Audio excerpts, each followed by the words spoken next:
Well, this story is from Louisiana. It's an African-American folktale.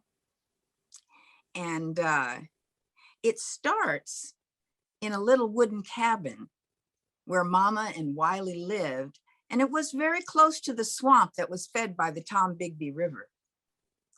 Now, Wiley's mom was a small, very wiry woman who would wear a bright red kerchief with dandelions on her, big bright dandelions on her hair.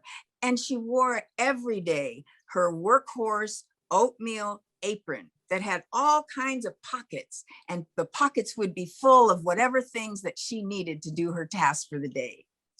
Mama had a little pocket right here, just a small one, and she would keep a little sweet for Wiley to surprise him sometime during the day. Now, one day, Mama was putting laundry on the line. Her pockets in her apron were full of clothespins, and she had washed all the sheets and she was hanging them up. She wanted them to come out fresh and sweet smelling the way they do when they're hanging in the sun. Wiley was wrestling with his two hound dogs, Blue and Festus. It was just Wiley and Mama now. His dad had been living with them until last year when the hairy man got him and ate him up. Well, Wiley looked at his mama and said, "Mama, can I go down to the swamp? I need some more of those reeds. I need, hello? Okay. I need some more of those reeds to finish up the raft that I've been making." Wiley, you know about the hairy man and what he did to your daddy. I don't know if this is a good idea. Mama, I'm 10 years old. I'm 10 years old and I can take care of myself. What if I take Blue and Festus with me? Because the hairy man is afraid of dogs. Okay, Wiley, but you keep your eyes open and your wits about you, and you take the dogs with you. Well, Wiley strutted down the dirt road down to the swamp, and he entered the woods. And the woods, he loved to go in the woods right by the swamp. They were so cool on these hot summer days. When he looked up, there was all the dappling of sunlight coming through the trees. And he liked the gray-green moss that was hanging off of the branches, the Spanish moss. Well, as they were making their way through the forest, all of a sudden the dogs stopped. Their ears pointed and their tails stood straight out, and they were looking at something really, really hard. Wiley looked, and it was a giant pile of leaves. What are they looking at? And then all of a sudden the leaves burst, and a jackrabbit took off in the opposite direction of the swamp. And do you know what? Festus and Blue took off after him, and you could just hear them going far, far away.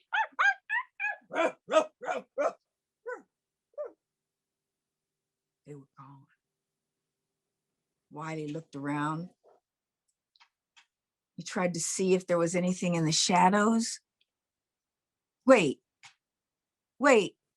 that's no shadow. And you know, it was the hairy man. His big, coal black eyes were peering at Wiley. And he had a big mouth full of big yellow buck teeth, and they were going every which way like they was trying to escape from his mouth. And he had a long red tongue that just lolled over the side of his mouth while his bottom lip was bent over. His pear-shaped body was covered in different lengths of brown and black coarse hair. And of course, it was matted with swamp mud. "Hello, Wiley." Well, Wiley was so scared, he just scampered up the nearest tree as high as he could climb. And he held on while he was looking down at the hairy man. The hairy man looked up. "Wiley, I got my sack, my croaker sack ready for you." This croaker sack was the big burlap sack that the hairy man would put big bullfrogs in for his meals. But he wanted this treat tonight. "Wiley, can't stay up there forever." Wiley said, think, think, think. Well, and then he called out, he yard dogs, he yard dogs. And then he cocked his ear to hear. And the hairy man cocked his ear too. Nothing. Wiley, they ain't coming. They ain't coming for you. Well, Wiley called out again, he yard dogs, he yard dogs. And this time he was rewarded all of the sounds that they were charging toward him. It scared the hairy man. He took his sack and he rushed off to the swamp. Oh, Wiley climbed down from that tree, scratching himself, and he ran home as fast as he could. And he grabbed Mama around the waist and he put his head on her. She said, Wiley, hey, baby. Baby, what happened? You're shaking. Wiley told her everything. Wiley, I'm so proud of you. You bested that hairy man. And if we can do that 2 more times, he ain't never gonna bother us again. Now you let me think on it. And she went into the house, got into her rocking chair right by the hearth, and she started rocking. She had her eyes closed, thinking as hard as she could. Well, Wiley just squatted down right next to her. He thought maybe he could help her think. Soon, Mama said, Wiley, this is what you got to do tomorrow. And she leaned over and she said, Wiley, you tell him you're going to go down there tomorrow and don't get scared, run up a tree. You stand your ground and then you tell him he's the best conjure man around. He'll like that. Flatter him. And then you ask to see some of his powerful magic. And then she whispered more in his ear. And he nodded. I understand, Mama. I understand. So the next morning, Wiley got up and he took Blue and Festus over to the shed and he wrapped a rope around them so they wouldn't scare the hairy man off while he was tricking them. Wiley walked down to the woods again and he said, Hairy man, hairy man, where are you at, hairy man? Hello, Wiley. Wiley was a little scared, but he stood his ground. Hairy man, you know, I hears you the best conjure man in this here parts. I sure am. Well, I wonder if you could show me some of your powerful magic. Like, could you turn yourself into something really big? Of course. And the hairy man's neck started turning and he went up higher and higher until his neck was way up high. And his legs, his squat legs straightened out. And all that hair on his body started turning to giraffe markings. Wow, hairy man, that's a good trick. I wonder if you could turn yourself into an alligator? Well, the giraffe looked and smiled, and then his neck got going lower and lower. He got down to the ground. Those legs turned into sharp, bent little legs with claws on them. And his mouth pushed out with teeth that were just so sharp. And his long tail came out the back. Well, hey, hairy man, that's a good trick. But you know, any conjure man worth his salt can turn himself into something big. I wonder if you can turn yourself into a little critter, just a little critter. Of course I can. And hairy man snapped his fingers, and all of a sudden, he was a little possum whose tail was wound around the branch and he was hanging upside down. Well, Wiley didn't waste any time. He grabbed that croaker sack and he got that possum in it. He tied it as tight as he could and he threw it way over into the swamp. Sploosh. Wiley was so proud of himself. He couldn't wait to tell his mama. And then he heard, Wiley, Hello, Wiley. And he turned, he said, Wiley, you know you can't keep me in that sack. I turned myself into the wind and I blew out of that sack before it even hit the water. Well, Wiley did not need to hear anything else. He scampered up the nearest tree and he said, think. He said, Hairy Man, I've been enjoying your tricks a lot. I was wondering if, can you make something disappear into who knows where? Well, the hairy man snapped his fingers at a little nest that was right by Wiley's foot, and that little nest disappeared. There you go. Now you see it, now you don't. Oh, hairy man, I didn't see nothing disappear. What are you talking about? The nest, I made it disappear. No, I didn't see no nest. So you can't turn anything into disappearing. And then the hairy man didn't even speak. He snapped his fingers and the shirt on Wiley's back went off. He looked at him. He said, okay, I believe you. I wonder, you know what? My mama, she conjured something on my belt, my rope belt here. I was wondering if you could make rope disappear into who knows where. Well, that was just about it. The hairy man was getting mad now. He said, I can make all the rope in the county disappear. And he clapped his hand. That little rope went away from Wiley's pants and he had to grab it because it was about ready to fall down. But the rope that was tied around Festus and Blue, it had disappeared too. And they took off into the swamp to find Wiley. Again, that hairy man left. Wiley climbed down and he skipped home to his mama to tell her what had happened. She said, baby, that is so good. I'm so proud of you. Here, honey, have a little sweet. Now, I've been thinking all day what we should do. Here's what we got to do. And she told him quietly. And then Wiley nodded and said, I know, Mama, I know, that's good. So Wiley went out to pull some big firewood logs and all the kindling that he needed to make a rip-roaring fire in the hearth. He tied up Festus right in the front yard by a rope so it would be right by the front door and he could make a racket if the hairy man came. He put Blue on the back door so he could guard that door. And then Mama went down to the pig pen and she selected a good sized piglet and brought it back in.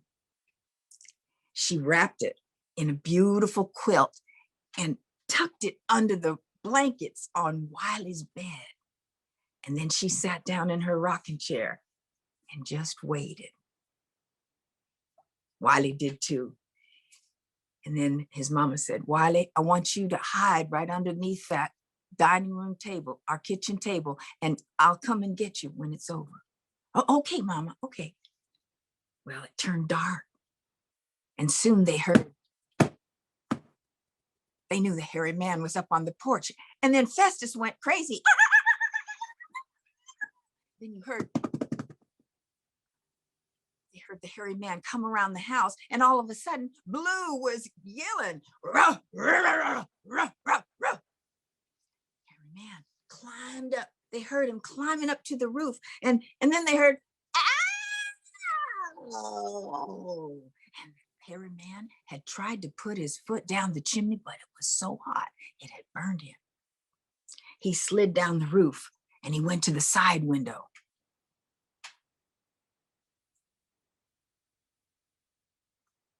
Mama went over to the window. You know, she could smell him right through the window.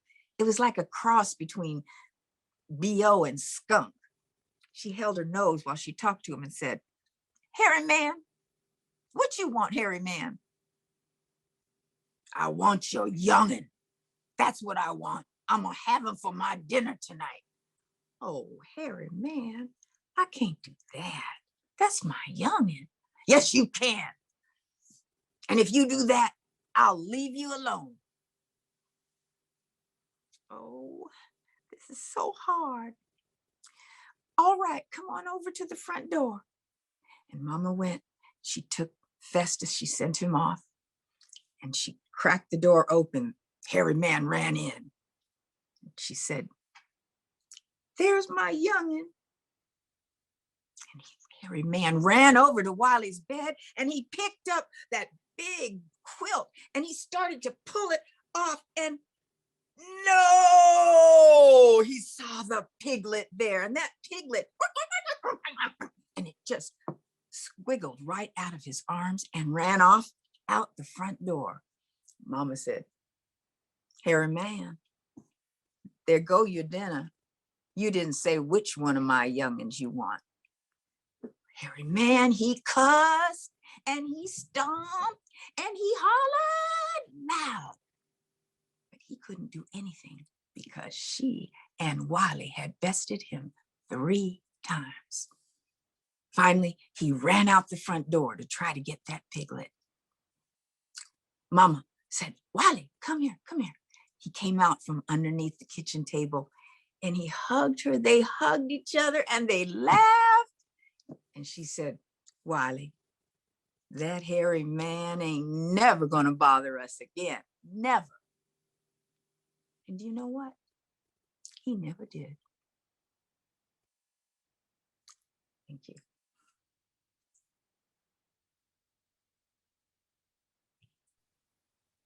Wow. Ooh. I just love that story, Eleanor. It just transports me completely to the South, and I get lost, and I love to hear you tell it. Thank you so much. Thank you. It just gets better and better. Really a signature piece, Eleanor. I was Eleanor, this is Doris. I loved it. Oh, thank you, Doris. Alberta, I loved it too. I was memorized right to it, you know. Thank you. It's really nice. Thank you. Great job, Eleanor. Loretta Rose. Oh, Loretta, good to see you. Yeah. And that's a real Louisiana story. My grandpa told me that story. Oh, I didn't know that. Oh, that's Yeah. great. Authentic Wow. South, huh? And I love the way you did the movements in Right. the story. Oh my. And also the voices that you gave the characters were fabulous, Ellen. Thank you. Thanks, Jean. Yeah, the characterizations were just spectacular. I love that. It's a great story. I just love the story. Thank you. So I can't. Oh, go ahead. I invite more comments, but we could, if there are no more comments, we can move on to Brother Ben. And I'm going to mute everybody, and then Ben, in case you get muted, you should unmute yourself. Let me see. Yeah, you're good. I'm good? Yeah. I'm good to go? You're good to go. All right. Hey, everybody. It's springtime in the Bay Area. And you know what spring means. Baseball season. They're in spring training now. And it's time to get some baseball on. So come on, y'all. Take me out to the ball game. Take me out to the park. Buy me some peanuts and Cracker Jacks. I don't care if I never get back, 'cause it's root for the home team. And if they don't win, it's a shame, 'cause it's 1, 2, 3 strikes. You're out at the old ball game. Now, Baseball, after the Civil War in 1865, it became America's game. And between 1865 and the 20th century, it really became organized. Now, before it became organized, everybody could play some baseball. All you needed was a stick and a ball. You didn't need an organized baseball bat and an official ball. You could chunk rocks and hit with a limb. But then around 1906, 1907, businessmen saw an opportunity and they said, let's organize this here game. And they came up with the National League, the National Baseball League, professional. And they started playing players, paying them big money, signing them to bonus contracts. But one caveat, it was the exclusive domain of white men. Now, them days, Jim Crow was big and heavy, not only in the South, but all across America. We had sanctioned segregation, and out here in California and up north, it was de facto segregation. But that was segregation by the race. And the same thing when it came to baseball, y'all. But everybody loved the game and everybody wanted to play baseball, and there was talent among all the races. And so some of the Black baseball players, they were playing amateur ball and semi-pro ball in them little small towns. And then when the Great Migration came about and Black folks went up north in the Midwest and the South, they were strewn all over the place. And one day a pitcher by the name of Rube Foster, remember that name, folks? Rube Foster. He said, you know what? We need to organize a league of our own. We got enough talent and we got enough professionals and business folks and numbers runners that can finance the team. So what did they do? In 1920, they formed the National Negro Baseball League. And they had baseball teams all across the South and up and down the Eastern Seaboard. And in the West, they had the West Coast Negro League. And it was a money-making proposition, y'all. They got the lawyers, the Black doctors, the morticians, the numbers runners, and they all put their money together and they built stadiums. And these players were good, y'all.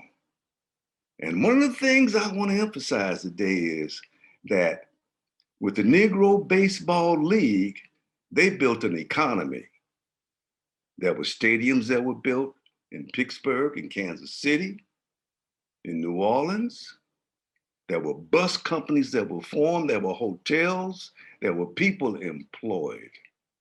And so it was a thriving business for about 20 or 30 or 40 years. I want to share some of the names. Y'all probably had some friends or relatives. There was the Kansas City Monarchs. They were good, really, really good. There were the Pittsburgh Crawfors, and that's who Josh Gibson played for. There was the Birmingham Black Barons. Willie Mays, he played for them. There was the Atlanta Crackers, of all things. There was the New Orleans Stars. There was the Memphis Red Sox. They had teams all up and down the country. And I want to share a couple of the players, but I also want to emphasize the fact that the owners were very much represented by women. There was one woman by the name of Effa Manley. And she was the owner and general manager of the Newark Hawks.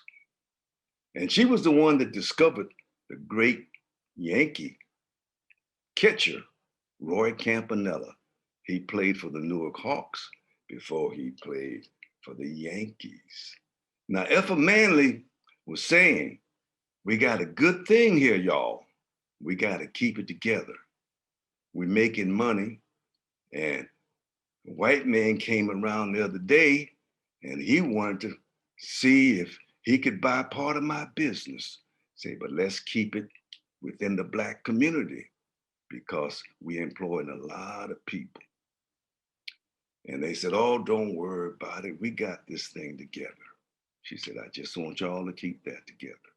So I want to talk a little bit about the power that women had in baseball.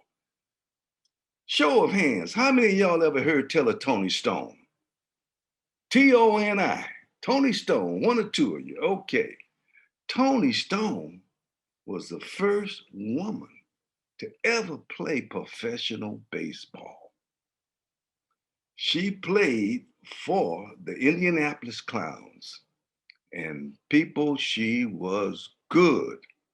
She could hold down second base like nobody could.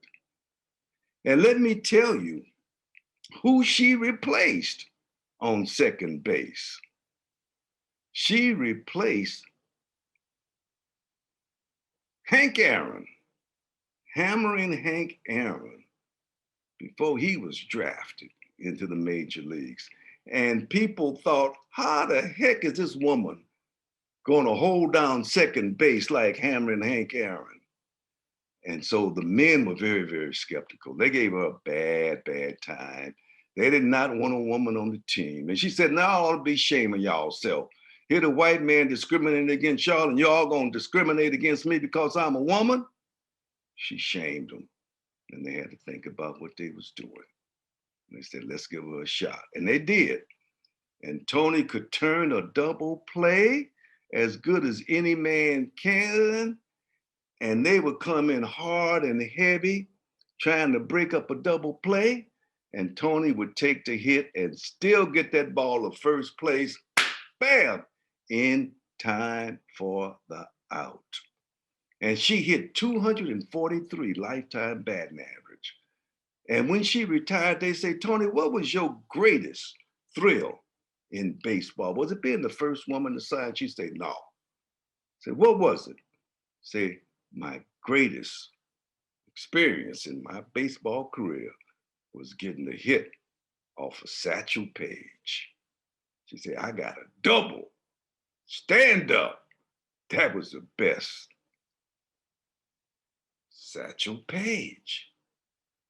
Let's talk a little bit about Satchel Paige, y'all. How many of y'all heard tell of Satchel Paige? Show of hands.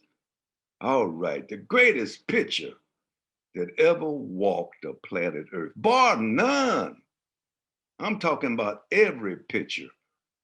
Satchel Paige grew up in Mobile, Alabama, dirt poor, did not have a baseball or a bat. His mama was a nurse at the local sanitarium. And she used to wear them white stockings. And whenever she got a run in her stocking, she would throw them away and Satchel would run to the garbage bin and collect them. And he'd get enough of them and he'd get a nice couple of rocks and he would fold that nylon around there and he made himself a ball. And he would practice throwing the ball upside the barnyard. And he threw that ball so hard he would throw it through the barnyard.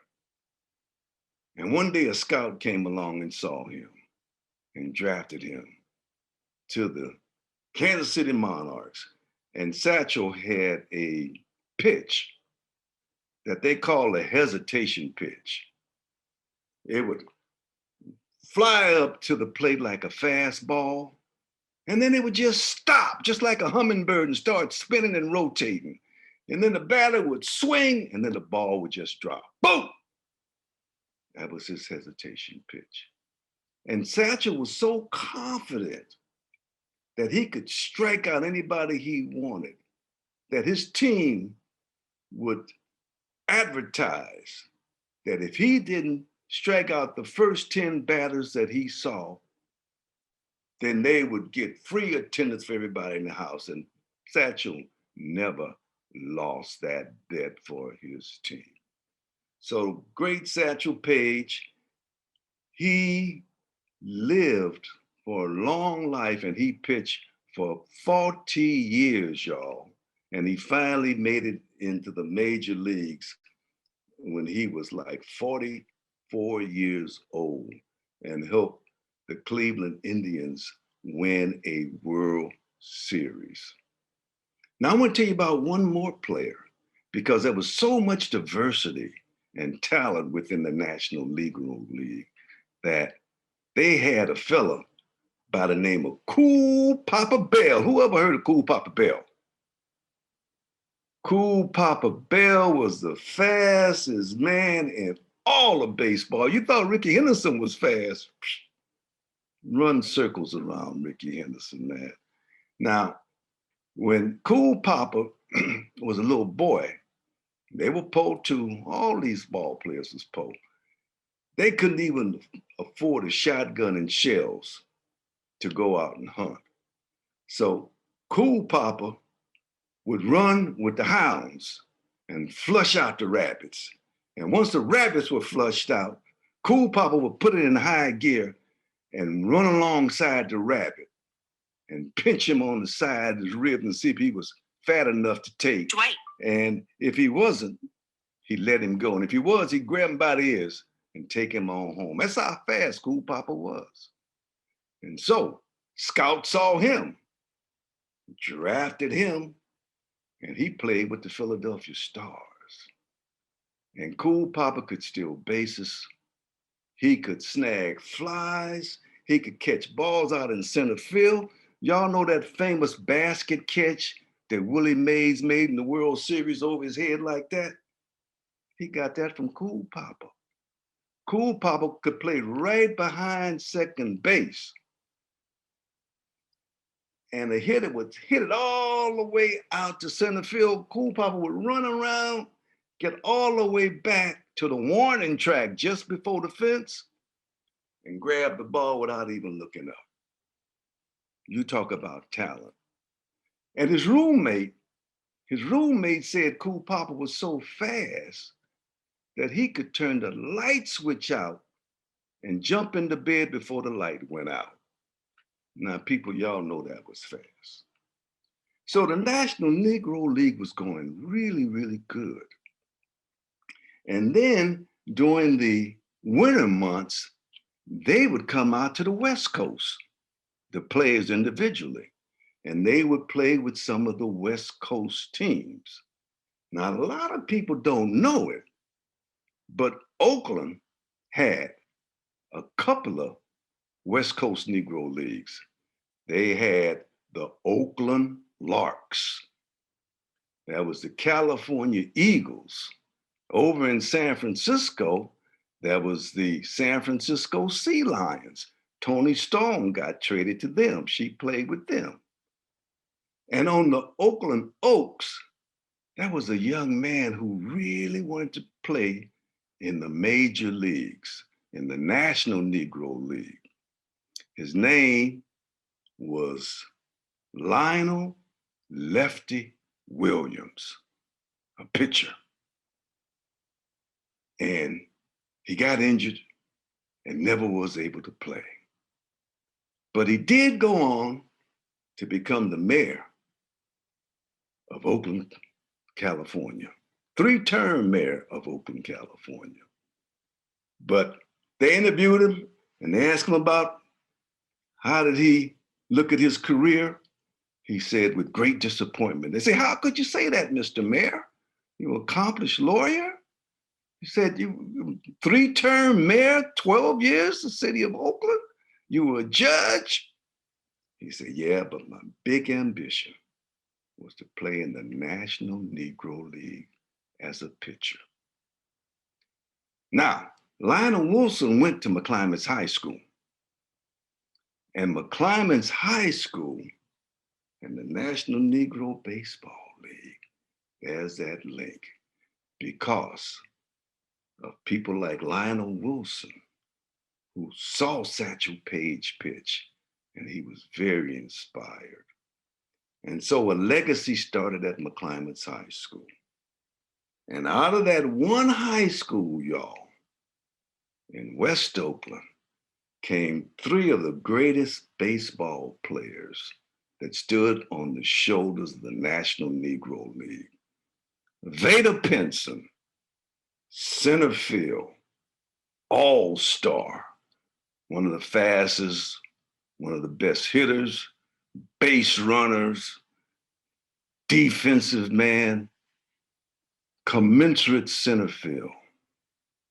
There was another young man by the name of Frank Robinson. You know that name? Frank Robinson was a heavy hitter. He's out of Louisiana too. And Frank did not take no mess off anybody. And one of his trademarks was he loved to hug the plate. He played close to the plate, and the pitchers would try to hit him with the ball and brush him back. But he hung in there and he got hit a lot of times. But he always hit them tight curve balls and knocked it clean out of the stadium. And Frank was an all-star too, but he was also very smart. Coming out of West Oakland, street smarts, and he was a savvy businessman. And he went on to become the first Black manager in the National League. He was the manager for the San Francisco Giants. Bob Lurie hired him in 1981. There was an article about it in the Chronicle last week, I believe. And then Frank went on to manage the Baltimore Orioles and a couple of other teams. Then he moved upstairs and started working for the National League with the commissioner. So he got into major baseball administration. Little boy by the way of Louisiana and West Oakland. But the last player I want to tell you about was Curt Flood. Now, Curt Flood was another bad brother out of Oakland, West Oakland, McClymonds High School. But there was so much competition at McClymonds, and he wasn't getting all the playing time he wanted, and he said, I got to transfer. And he transferred all the way out, and he went over to Oakland Tech so he could get more playing time. But Curt played for a number of teams, and then at the height of his career, his team wanted to trade him to Philadelphia. And baseball at the time had what they call a reserve clause. And at the end of your contract, they could trade you to whatever team they wanted. And Curt Flood said, no. Y'all can't do this. I'm not a slave. And he sued them and went all the way up to the Supreme Court. Now he lost, but it opened up the door to free agency because they won on appeal. They won on appeal, and now, because of a guy like Curt Flood, baseball players are multimillionaires. And it pains me to this day. You ask some of these stars about Curt Flood, and they don't have a clue. So people, we cannot let our history be a mystery. Get the word out there. So in 1947, just when Negro Baseball League was going strong, the white owners say, hey, that National Negro League got something going on. we need to draft some of them colored boys. And that's when Jackie Robinson out of Pasadena by way of UCLA came along, and he was playing for the Kansas City Monarchs at the time. He played 2 years with them, and then Branch Rickey came and recruited him. And people, that was the beginning of the end of the National Negro League. Effie Manley's words came back to haunt them. She said, don't let them pick off our players. And they plucked off Jackie Robinson, and she protested. And the white owner said, no, don't worry, we're going to incorporate some of the owners, and we'll have you come up to the front office. They got Hank Aaron, boop. They got Willie Mays, boop. And that, people, was the end of the National Negro Baseball League. And none of the owners, none of the administrators got into the upper levels of management. And it's that way today. So there's a message here, people. Jim Crow gave birth to the National Negro League, and integration killed it.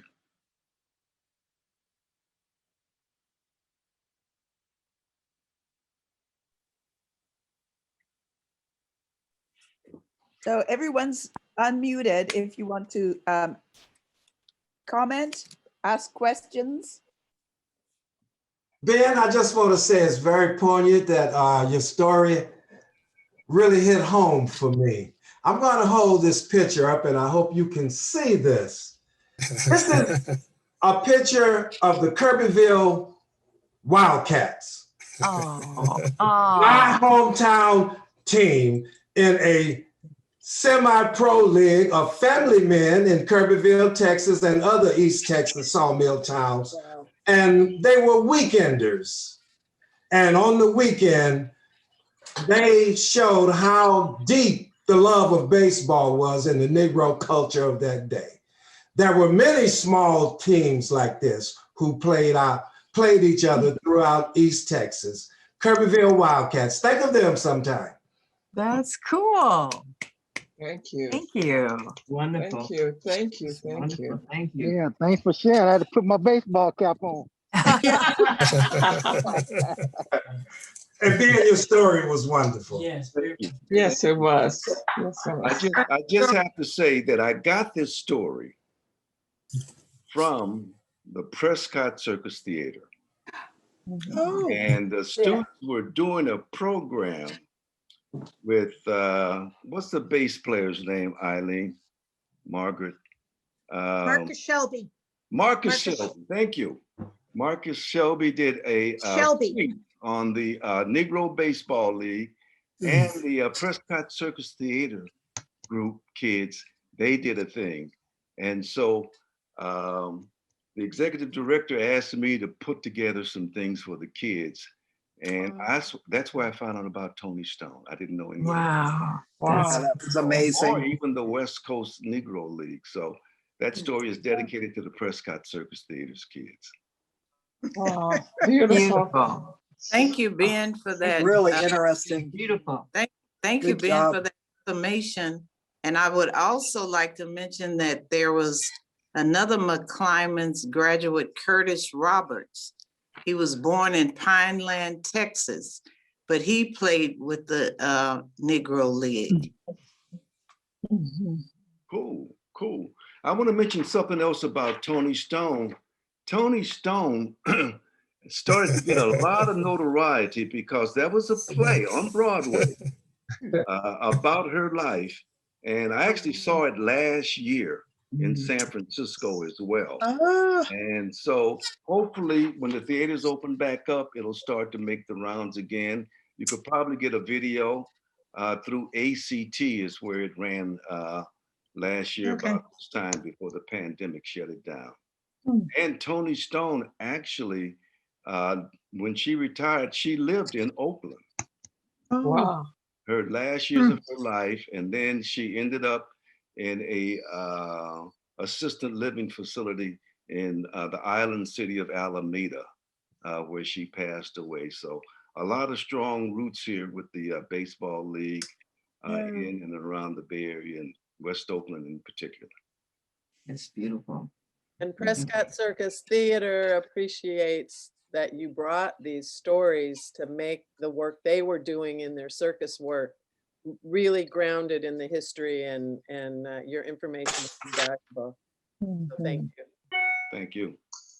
Thank you. I really appreciate that, how you brought out the history. I was able to kind of visualize each person, but when you got to West Oakland, because to me, the heart of Oakland is right there in West Oakland.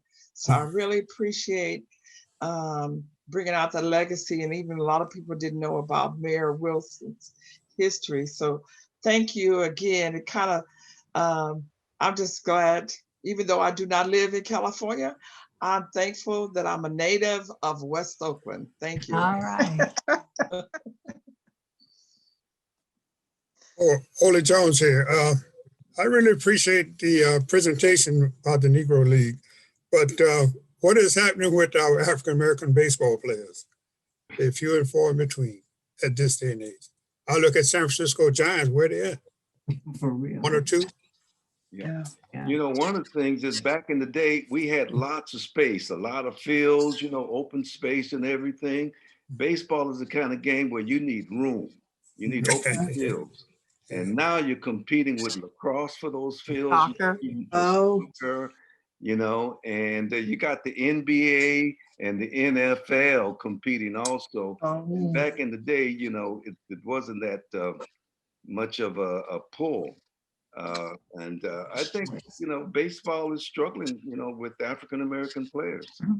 Yeah, well, I remember Oakland and San Francisco had many boy leagues where kids would play during the summer, and those leagues don't exist anymore. So baseball is losing the cornerstone of the sport, the children.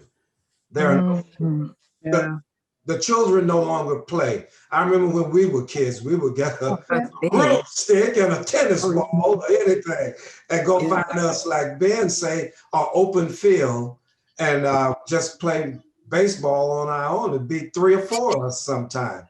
But baseball is hurting itself by neglecting the children.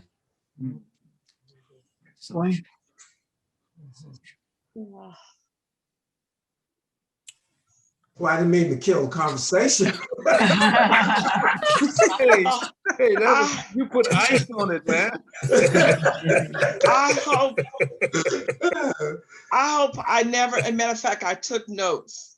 And I appreciate both of the speakers. Yeah. Thank you so much, Clara, for you and Shannon for presenting this platform so we can hear these wonderful the wonderful creative story and the documentary.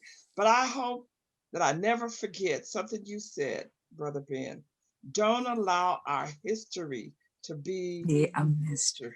Thank That you. was great. That was beautiful. It's great.